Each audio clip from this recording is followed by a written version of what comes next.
Here's my mini talk. It has been, I don't know about your bodies, but my body's been in this fight or flight response very intensely. Like my brain is just like firing off all of these things these decisions I had made when I was 10 and 15 and 27. It's just been so intense. And I've just needed to slow down, right? Not slow down and then scroll or slow down and then listen to all this chatter in my brain. I slowed down and just focused on my breath, making sure that I was actually breathing and not holding, going into my brain, which is an adaptive place when we feel like we need to figure things out. The body is where the medicine is, the body is where the intuition is. And so I just started breathing really deep breaths. It's like this healing breath. It's like in through your nose and out through your mouth, and you want to expand your belly. So it's a belly breathing. And then I started putting on the bilateral stimulation music just so I could stop hearing my brain. So it was just, and that's what I needed, right? Was to ground. And it gave me an opportunity to zoom out and go, oh, I forgot. I'm supposed to look for dynamics. There's nothing wrong with me. That's right. There's nothing wrong with them. That's right. I'm looking for the data. And so the data can be in relationships, right? If the same issue keeps happening, a dynamic with a person, needing them to see me, right? Or needing them to appreciate me. It's not about the person. It's about the dynamic. I'm needing something. So when I identify it, oh, I'm needing appreciation and love and safety. That's coming from me. Okay, I can do that for me now. And if the dynamic is very intense, like you have someone who's demanding something from you or else they're going to hurt themselves, right? That's real, right? And you have to do what you need to do in that moment to stay safe. But then when you are safe, go, why am I in this dynamic? What is my body trying to get me to give it? And again, when we scan our little ones every time we ground, we're looking to see where they're looking to find the dynamic, right? So if we didn't get that love and affirmation or safety from our parents, unconsciously our little one's going to repeat it. And our teenager and tween are going to bring those people in that repeat that dynamic. Not because they're bad, not because we're stupid, but because we're trying to get our needs met. The issue is, it's not out there anymore. It's all in here.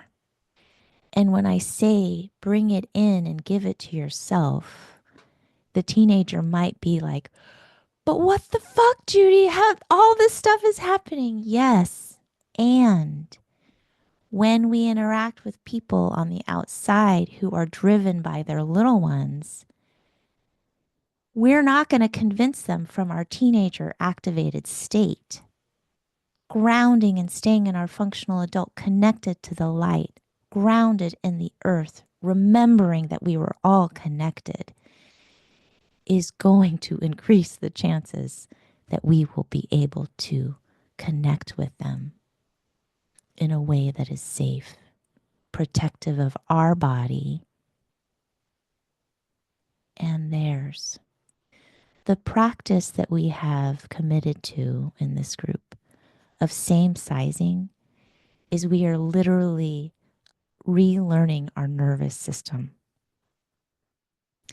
Because the wiring, the epigenetic impact of collective trauma is I need to shrink someone's circle size down, their value, their humanity down, so that I can steal this land from them. I need to shrink their circle size down and take their humanity away so I can murder them. I need to shrink their circle size down and take away their humanity so I can walk over them when I'm trying to get into the coffee shop because they are houseless. Our nervous system has learned to tolerate the unacceptable because the bodies that we're in need to survive. The issue is, in our body is our light. In this physical body, this manifestation of this creature, this beautiful creature, part of an ecosystem connected to all these other beautiful creatures and beings, have a particular light, a particular frequency, a particular gift in this larger ecosystem, right? And we forget it and just think we're these animals, right? We're just this body that needs to figure out how to survive. And for you here, you're committing to not just surviving, you're here to live. You're here to live. And when I say live, it's not like in luxurious convenience and everything I need is when it comes whenever I want, right? That has been the marketed thing that we've been trying to orient towards. I'm at fault. This is not negative. It's just what we've forgotten is we live on this planet, just like we live in this body that has limited time and resource. So how do we take care of this body? How do we take care of this land? How do we take care of each other so that we can all get what we need so we can live the ways that we can in same sizeness and respect and in love with boundaries with one another. So this does not mean we're always going to talk about like this existential stuff, right? We use these small, not when I say small, I don't mean they're small. Issues at work, issues in relationship, issues with my business and how do I make enough money. Those issues are how we look in. They're very important because they're a window in to the dynamic that's being lived in your nervous system that you keep repeating in every aspect of your life. And so when we explore something from one of you and go in and then connect it to the larger dynamic, clear out if there's any ancestral trauma, any collective trauma that muddies the water, then we can get super clear on what the issue is and your next step. It's all connected. We go in and we go out because it's all connected. And so we are practicing that. So you do this outside of this group with everyone you interact with. This is how we change the world, is we embody it. We embody the planet in our DNA, right? And in embodying that, embodying our boundaries, embodying our humanity, we take our place and we make space for each other.